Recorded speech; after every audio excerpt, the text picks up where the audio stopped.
আসসালামু আলাইকুম। আজ আমরা পুরো জাতি একসঙ্গে স্মরণ করছি এমন একদিন যা এদেশের ইতিহাসে গভীর ছাপ রেখে গেছে। আগস্ট শুধু একটি বিশেষ দিবস নয়, এটি একটি প্রতিজ্ঞা, গণজাগরণের উপাখ্যান এবং ফ্যাসিবাদী শাসন থেকে জাতির পুনর্জন্ম। আমি গভীর শ্রদ্ধার সঙ্গে স্মরণ করছি 1971 সালের স্বাধীনতা যুদ্ধের সকল বীর মুক্তিযোদ্ধাদের, যাদের আত্মত্যাগে আমরা পেয়েছি স্বাধীন সার্বভৌম বাংলাদেশ।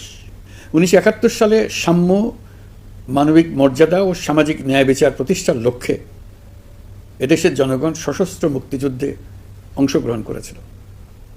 লাখো প্রাণীর বিনিময়ে একটি স্বাধীন রাষ্ট্র প্রতিষ্ঠা হয়েছিল।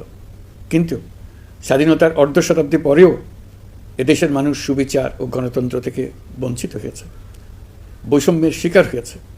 2024 সালের উত্তাল জুলাই ছিল বাংলাদেশের ইতিহাসে এক সংকটময় অধ্যায়, 16 বছরের পুঞ্জীভূত ক্ষোভের বহিঃপ্রকাশ।